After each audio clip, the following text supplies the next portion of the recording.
cargo or family. The stars were quiet. The black sky was full of blinking lights, but one ship moved silently through the darkness. Its name was the Emberlight, and inside it sat a man with tired eyes and a heavy heart. His name was Jake Rylan. He was not a hero. Not anymore. Once he was a soldier. Now he worked alone, flying cargo from one planet to another. No questions. No emotions. Just money. Jake leaned back in his chair and looked at the blinking red message on the screen. New order received. Priority delivery. No delays. No distractions. He pressed the button.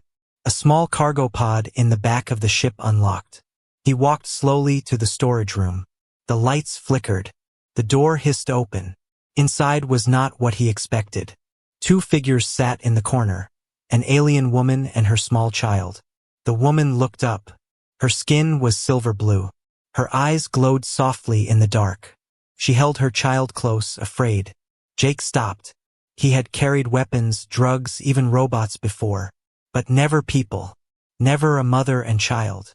He read the order again on his datapad. Species: unknown. Classified widow and offspring. Deliver to Zarkan Market. Alive. No escape. He looked at them again. The child was small, maybe 5 years old in human age. His face was tired, like he hadn't slept in days. The woman did not speak, but her eyes begged for mercy. Jake's voice was rough. You speak.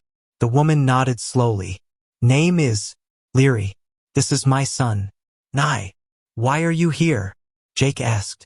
She said nothing. Jake didn't need the answer. He had seen this before. Refugees. Survivors. Lost people sold as cargo. He stepped back, closed the door, and returned to the cockpit. He opened a secure channel and called his client. A cold, metallic voice answered. Delivery is in motion?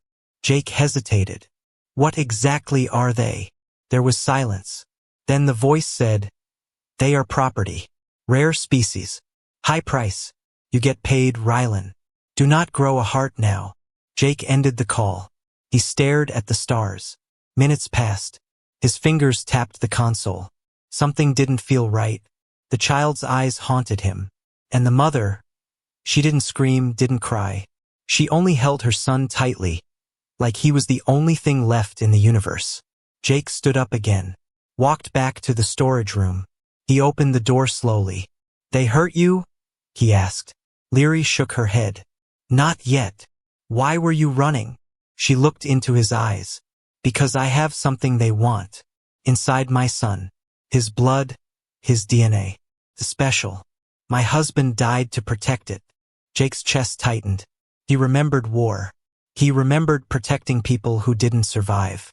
He knelt in front of the boy. What's your name again? Nye. The boy whispered. Jake nodded. You hungry? The boy nodded slowly. Jake brought them food and water. They ate silently. Then he stood. He walked to the control panel and stared at the flashing red light again. He pressed one button. Message sent. Cargo lost. Route compromised. Then he shut down the tracker. He turned to them. You're not cargo anymore. You're staying here. With me. Leary's eyes widened. They will come for us. Jake nodded. Let them try. In a dark corner of the galaxy, a screen blinked in a quiet room. A voice whispered, He's gone dark. Rylan has gone rogue. A figure stepped forward from the shadows. Then we bring him in, and take what belongs to us. Back on the Emberlight, Jake sat at the control seat. Leary and Nye were asleep in the back. He looked at a photo on the dashboard, a photo of his old team. All gone now. He sighed and muttered, Guess I'm not done fighting after all. He pulled the ship into hyperspace. The stars stretched. The ship vanished into the darkness. And so began the story of a man, a widow and her child, and the war that would follow. Space is cold. Not just in temperature, but in truth. No laws, no safety, and no second chances. Jake Rylan knew this better than anyone. The Emberlight moved fast, cutting through the black like a knife. Jake sat at the control seat, eyes locked on the radar. No signals, no alerts. Yet his heart was beating hard. In the back of the ship, Leary sat quietly with Nye in her lap. The small child had finally fallen asleep, but her eyes stayed open, watching, listening. Jake's voice echoed from the front. We'll change course again. They'll track my old routes. I'll take the cold belt around Druna 5. No one flies through there. Leary responded softly. You don't have to do this. You could still sell us. Jake didn't turn around. I don't sell families. Not anymore. There was a long silence. Then Jake added, I've done a lot of bad things, but I won't let them take a child. Not on my watch. Elsewhere in the galaxy, inside a dark control room, a tall man in black armor watched Jake's last known location blink on a 3D star map. His name was Voss Rain, the Zarkan Syndicate's top hunter. Half human, half machine. No mercy in his heart.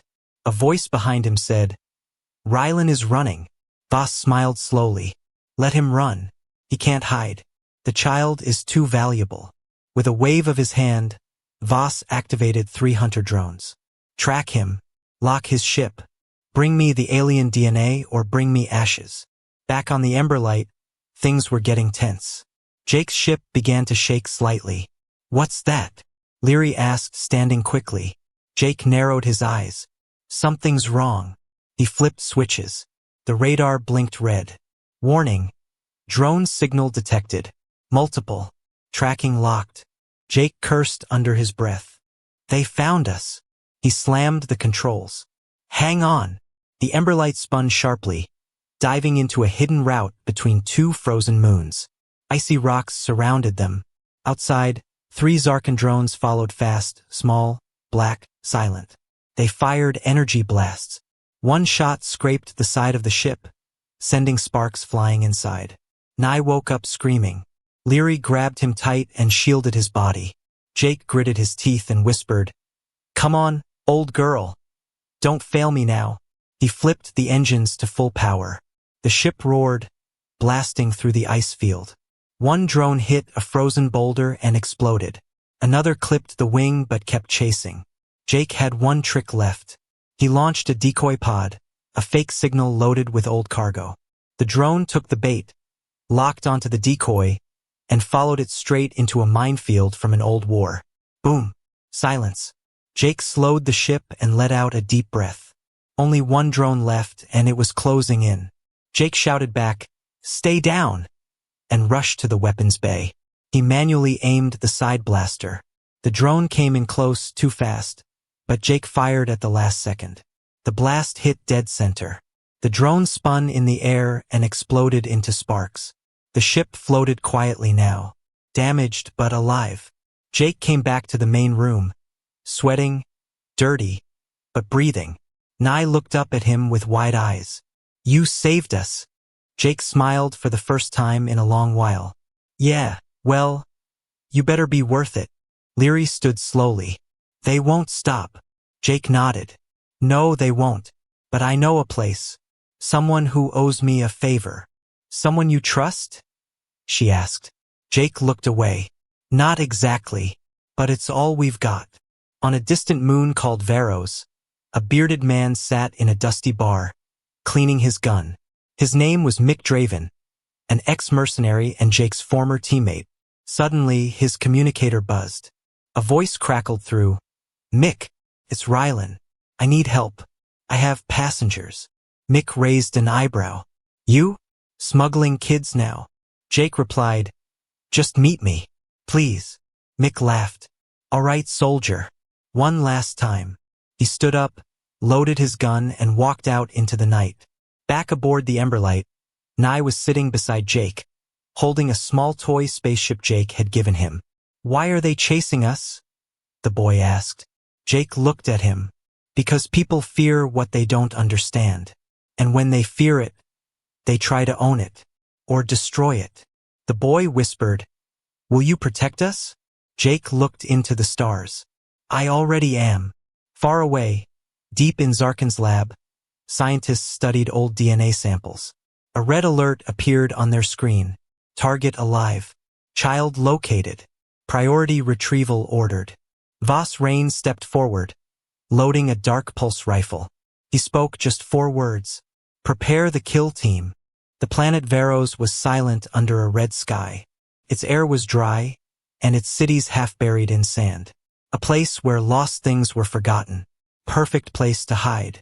Jake Ryland stepped off his ship, holding Nye in his arms while Leary followed close.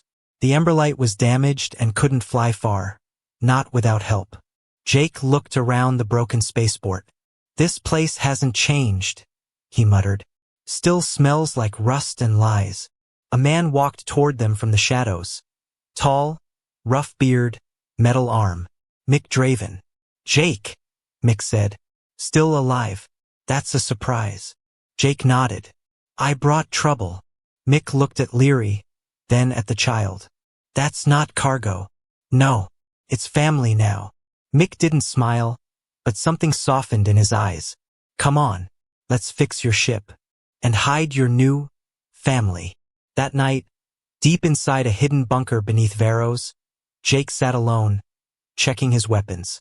Leary was resting with Nye in a nearby room. But something was wrong. The air felt heavy, too quiet. Mick walked in, a datapad in his hand. "You've been tracked." Jake stood. "How? The bounty on you? It's not normal. It's personal. They've sent him." Jake froze. "Who?" Mick said one name, Rays.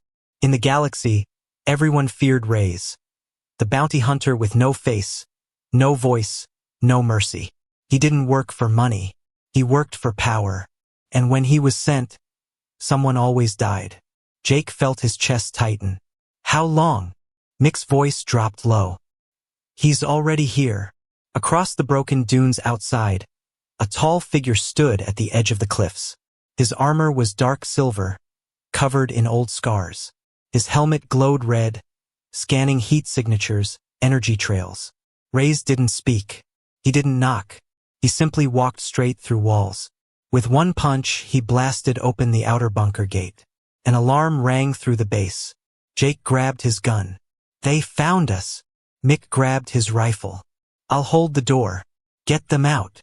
Jake ran through the bunker halls, smoke filling the air. Sparks flew from the ceiling. Leary was already awake, holding Nye tight. Jake shouted, "We have to move now." They ran through the emergency tunnels. Behind them, the sounds of metal grinding and heavy footsteps grew louder. Boom, boom, boom. Rays was coming. Mick stood in the hallway, gun ready. Then silence. Too silent. He turned and suddenly there he was. Rays. No warning. No words. Just death. The fight was fast. Brutal. Rays dodged every bullet, broke every cover. He moved like a ghost, untouchable. In seconds, Mick was thrown across the room, bleeding and broken. Before he blacked out, he whispered, "Run, Jake." Jake, Leary, and Nye reached an old hangar bay. Jake jumped into the pilot seat of a rusted escape pod. It wasn't pretty, but it could fly. He started the engine, nothing. He hit it again, still nothing. Ray's footsteps echoed in the hall. Closer. Jake punched the console. "Come on, come on." The engine sparked. Alive. Just as the door burst open and Rays entered, Jake pulled the lever. The escape pod blasted into the sky, barely dodging a plasma shot from Ray's arm cannon. They flew low, across the sand, dodging mountain cliffs and plasma storms. Jake breathed heavily, looking back at the smoke rising from the bunker. "Mick," he whispered. Leary placed a hand on his shoulder. "He gave us time. We can't waste it." Nye looked up, eyes wide. "Who was that?" Jake answered softly. "That was a monster who wears armor and hunts hope." Somewhere in orbit, Rays watched from his own ship, silent, cold, calculating. He replayed the footage, paused on Jake's face, then Leary's, then the child. He spoke one word for the first time in years, his voice deep and broken. "Target. Confirmed." Jake landed the pod on a rocky moon nearby, quiet, safe for now. Inside a small cave they rested. Nye was asleep, curled in a blanket. Leary sat beside him. Jake stared at the stars, his mind filled with questions. How does he always find us? Leary finally answered. Because it's not about the money. It's about my son. Jake turned to her. What's in him, Leary? Why does the galaxy want him so badly? She looked down, then whispered, because Nye carries something lost, something ancient. A power from the first stars. Jake didn't speak for a moment. Then he said, then we protect him, no matter what. And for the first time, Leary believed him. The small moon had no name. It was cold, quiet, and forgotten by the galaxy. Perfect for hiding. The rocky surface stretched for miles, and deep below, in a hollow cave warmed by old reactor coils, 3 souls sat by a flickering light. Jake Rylan watched the fire dance on the wall. Leary sat beside him, her arms around her sleeping son, Nye. The child breathed softly, his small chest rising and falling like calm waves. For once there was peace. But Jake couldn't sleep. His mind raced. Images of the battle on Varos, Mick's broken body, the cold red eyes of Reyes.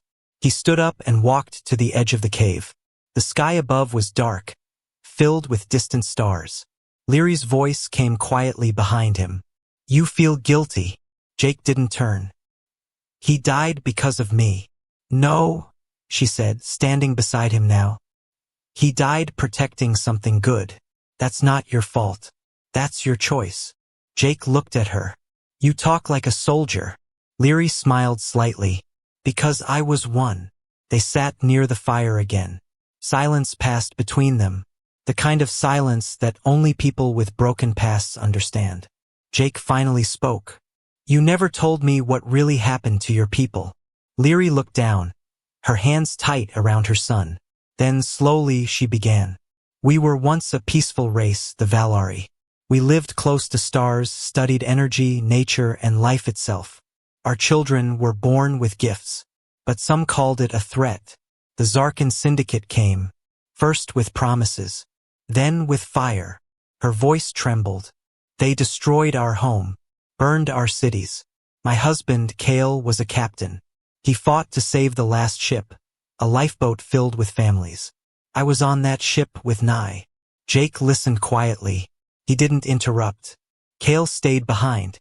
He triggered the last solar shield, saved us, and died with our planet. Her hands gripped tighter. After that, they chased us. For years. They want Nye, not just because of who he is, but because of what's inside him. Jake asked, what is inside him? Leary looked at her son sleeping peacefully. Our ancestors once touched the heart of a star. That energy still flows in our bloodline, but it's strongest in Nye. His DNA carries something old, something Zarkan wants to control. Jake frowned. Like a weapon? No, she said. Worse. A key. Jake leaned back, the fire crackling beside him. A key to what? Leary whispered. To awakening something hidden for thousands of years. We don't even know what it is. But Zarkan believes it will give him control over time itself. Jake rubbed his face. That's insane. But true, Leary replied. The fire dimmed. Nye stirred, then opened his eyes. He looked at Jake and asked, were you always alone? Jake blinked, surprised by the question. Yeah, he answered. Since the war. What happened? Jake looked into the fire. Memories he buried long ago began to rise. I was a soldier, fought in the Titan uprising. We were told we were heroes, that we were saving lives. But we weren't. We were cleaning up, destroying cities already lost. I lost my team. I lost myself. He paused. After the war, I walked away, told myself I didn't care. I took smuggling jobs. No names, no feelings, just distance. Nye asked, so why did you save us? Jake smiled softly. Because for the first time in years, I wanted to care again. Nye walked over, climbed into Jake's lap, and hugged him without saying a word. Jake froze, then slowly hugged him back. Later, as Leary watched them, she felt something warm in her chest, something almost forgotten. Hope. Far away, on a massive ship orbiting a red dwarf star, Reyes stood in front of a screen. A file opened DNA scans, energy readings, old Valari records. A voice came from behind him. The child's power is growing. Reyes nodded slowly. They are hiding, the voice continued. No, Reyes said in a low voice. They are becoming a family. The screen showed a pulse, faint, but rising. Nye's energy signature had awakened something. And whatever it was, it had just responded. Back on the quiet moon, Jake stood at the cave entrance again. Leary walked up beside him. What now? She asked. Jake looked at the stars. Now we stop running. Leary raised an eyebrow. We fight? She asked. Jake smiled. We prepare. I know someone who studied ancient star tech. If Nye's power is growing, we need to understand it, before Zarkin does. He turned to her. We don't just survive anymore, Leary. We fight back. Leary nodded, fire in her eyes. Then let's start the war. The cold moon was no longer safe. For 3 days, Jake Rylan had worked in silence. Fixing the ship, repairing the signal shield, scanning for signs of movement in the stars. But something gnawed at him, a feeling in his gut, like a shadow watching them from far away. Leary could sense it too. Even Nye had stopped smiling. The air felt heavy, like the quiet before a storm. Jake sat at the edge of a rocky cliff, his back against a stone, holding a small communicator in his hand. It blinked every few seconds, a weak signal, barely reaching beyond the moon's surface. He opened a secure line. One last option. Code Alpha 7. This is Rylan. I need help. No time to explain. The child's power is waking up, and we can't run forever. The signal buzzed, cracked, then connected. A voice replied, low and calm. Jake, it's been a long time. Jake let out a breath. Dr. Emmerich, you still hiding in that gravity lab? The voice chuckled. I never hide. I observe. Still doing impossible things, I see. Jake nodded. I have a child here. Alien blood. Valari. He's different. Emmerich's voice turned serious. Bring him to me. Quietly. I'll help. Jake closed the call. A part of him relaxed. Help was coming. But far above the moon, something else stirred. Unseen in orbit, a small black probe clicked to life. It had one function. Monitor Jake Rylan's voice. The moment he used the old Alpha 7 code, it activated. Coordinates locked. Signal traced. Sending beacon. Back in the cave, Jake returned with fresh water and supplies. Leary looked at him, tired. You found someone? Jake nodded. An old friend. Scientist. Quiet type. Smart. We'll head there soon. Leary didn't speak right away. Then she asked, You trust him? Jake paused. I trust him enough to try. That night, Nye couldn't sleep. He sat next to Leary, holding her hand. Mom, I feel strange, he whispered. Leary looked at him, concerned. What do you feel? He closed his eyes. Like, something is calling me, but far away. Not a voice, just light. Leary pulled him close. Jake stood nearby, watching. He had seen many strange things in his life, but nothing like this. A child whose heartbeat made starlight flicker. The next day, they launched the Emberlight toward Mira Station, a remote lab near the edge of the known galaxy. Everything felt too easy. No drones. No attacks. No signals. Too quiet. Jake didn't like quiet anymore. Inside Mira Station, Dr. Emmerich waited. He was tall, pale, with silver hair and mechanical eyes. A man who once tried to build a star map using only gravity. Jake had saved his life long ago during a failed military experiment. Now Emmerich owed him a favor. Jake walked in first, checking every corner. No soldiers. No guards. Still paranoid? He asked. Emmerich smiled. Still breathing, aren't I? Leary entered with Nye. Emmerich's eyes widened slightly. He's the key. Jake stepped in between. He's a child.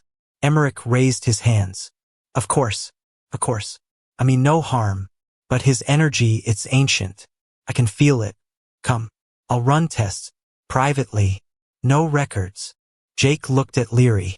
She nodded. For 2 hours, Nye sat inside a scanning chamber. Lights flashed. Machines hummed. Leary stayed close. Jake stood with Emmerich outside the room. Tell me the truth, Jake said. What's inside him? Emmerich looked at the data. His DNA isn't just Valari. There's something older, something pre-Starfall. Like he's carrying a memory that doesn't belong to time. Jake frowned. Can it be used? Emmerich paused. Used? Yes. Controlled? No. But as Emmerich spoke, a red light blinked on his console. Quietly, at the bottom. Jake noticed. What's that? Emmerich's voice shook. That shouldn't be blinking. Jake drew his gun. You sent a signal. Emmerich raised his hands. I didn't. I swear. The system, someone's piggybacking on the old code. Jake, we've been traced. Alarms blared. A voice echoed through the station. Jake Rylan. Step away from the child. Rays had arrived. Doors slammed. The station filled with smoke.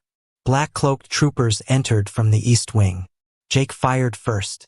Emmerich ducked. Leary grabbed Nye, shielding him. Jake shouted, Get to the lower launch pod. Now! They ran through emergency corridors, bullets and plasma shots ringing behind them. Rays stepped out of the smoke. Calm, slow, unstoppable. He didn't shoot. He raised one hand and the walls shook. Jake turned to shoot again. But Rays didn't bleed. Didn't fall. Jake yelled, Go! At the launch bay, Leary hit the escape button. Pod opened. She shoved Nye inside. Jake ran in behind them. Emmerich tried to follow but stopped.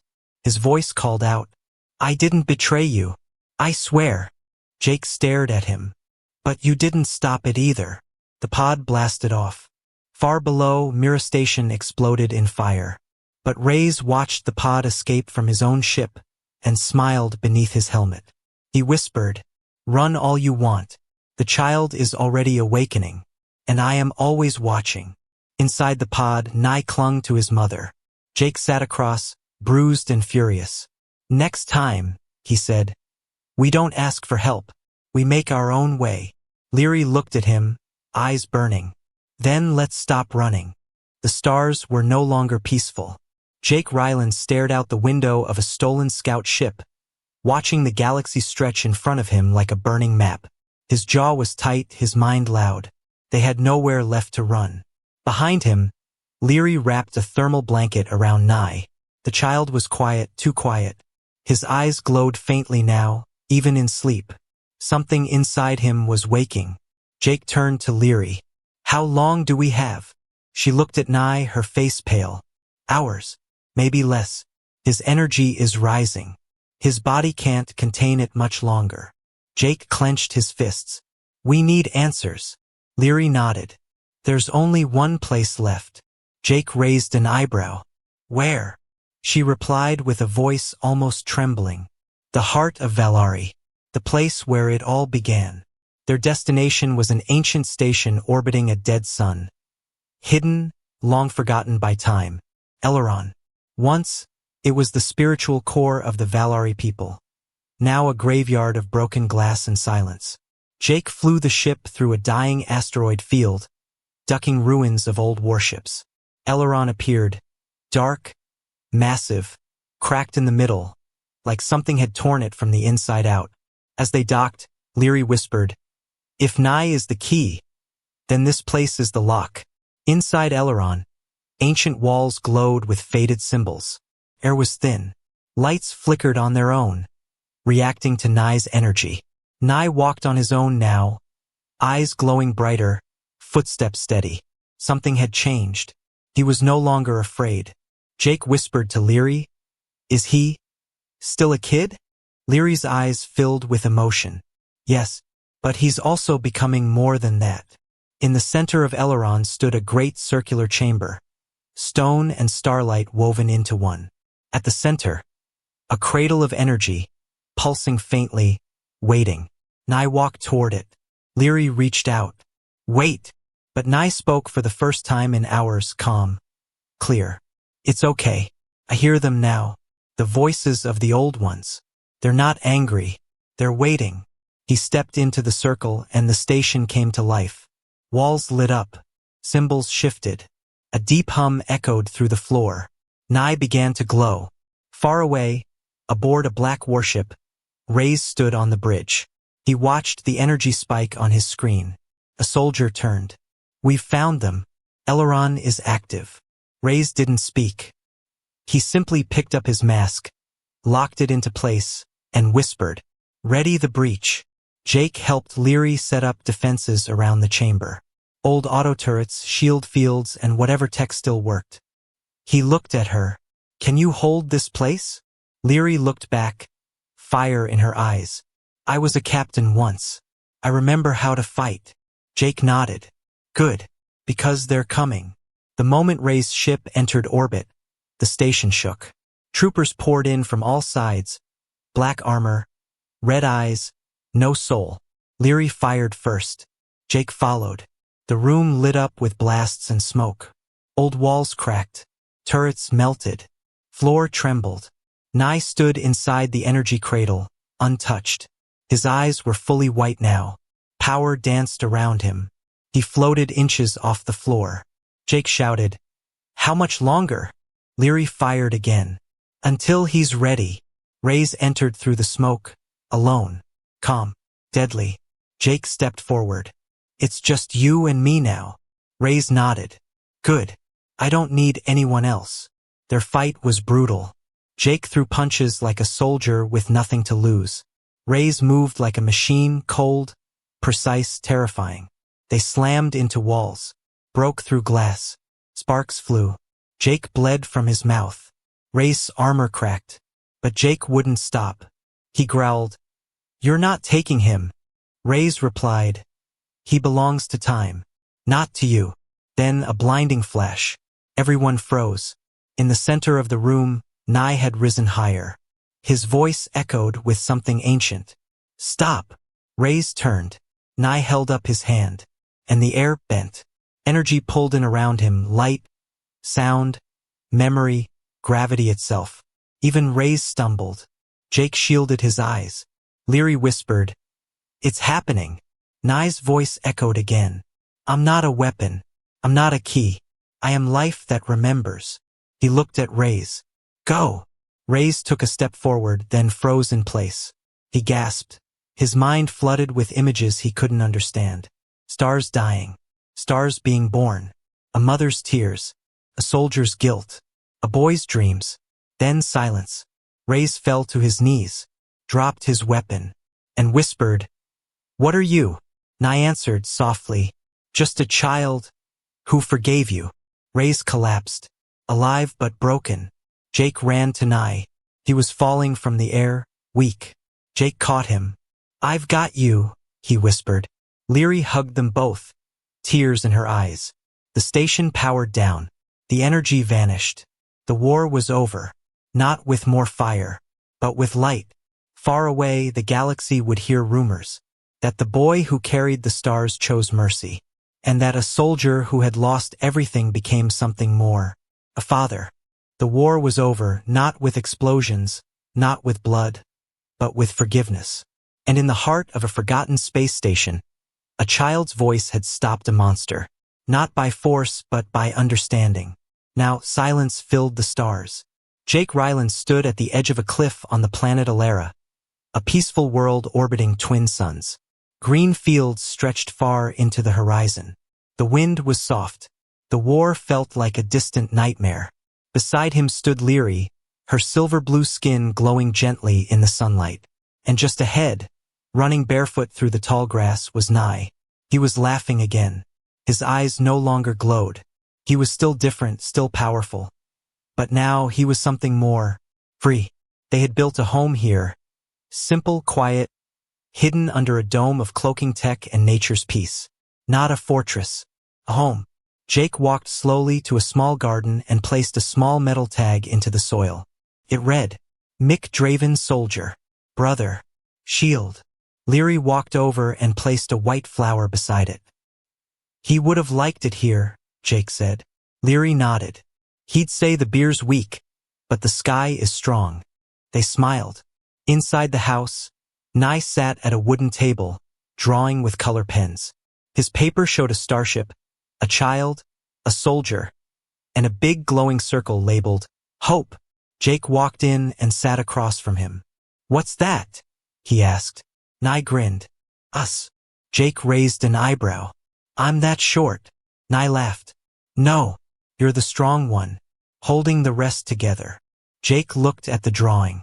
He didn't say anything, just smiled. Later that night, the stars came out, brighter than ever. Jake sat outside with Nye on his lap. Leary brought warm tea. The fire crackled quietly. "Are they still looking for us?" Nye asked. Jake shook his head. "No, not anymore. Eleron erased your signal. Zarkin's systems are quiet." Leary added, "The galaxy thinks we vanished." Nye tilted his head. "So, are we safe?" Jake looked at him. "We're home, and I'm not going anywhere." Days turned into weeks. Jake and Leary planted crops. Nye explored the hills, learning the names of birds and stars. One morning, Jake found Nye sitting alone by the river, staring at the water. "You all right, kid?" Nye nodded. "I was just thinking." "About what?" Nye looked up. "About why you didn't leave us when you could." Jake sat beside him, picked up a stone, skipped it across the water. "I was tired of running, tired of being empty. When I saw you and your mom, something clicked." He paused. "I wasn't meant to be alone. Not forever." Nye whispered, "I'm glad you stayed." Jake placed a hand on his shoulder. "Me too." That night, Nye had a dream. He saw stars swirling in circles. He heard old voices, soft, kind. He saw Jake, standing between light and dark. And then a gate. Not a machine, but a feeling. One day, the voices said, he will open it when he's ready, when the galaxy needs him again. He woke up quietly. The dream didn't scare him. It made him feel ready. Years passed. The galaxy changed. Empires shifted. Wars cooled. Rumors spread of a child once born under twin moons who carried light in his blood. But no one found him, because he wasn't a weapon anymore. He was just a son. Jake taught Nye how to fly. Leary taught him ancient Valari songs. Together, they rebuilt a new story, one without fear, one with morning light. And even when Jake's hair turned gray, his spirit remained sharp. One evening, he stood at the same cliff, watching Nye, now taller, stronger, guiding a small ship through the clouds with calm hands. Leary came beside Jake and whispered, "He's becoming like you." Jake smiled. "No, he's better." And somewhere in the dark, Reyes lived quietly on a distant asteroid. No armor, no weapons, just silence. He had been spared, not defeated. And every night he looked at the stars, waiting, hoping that the child who forgave him would never need to fight again. They told him to sell the alien widow and her child. They told him to run, to hide, to survive. But instead, he chose something harder. He chose to stay. He chose to love. He chose to become their family.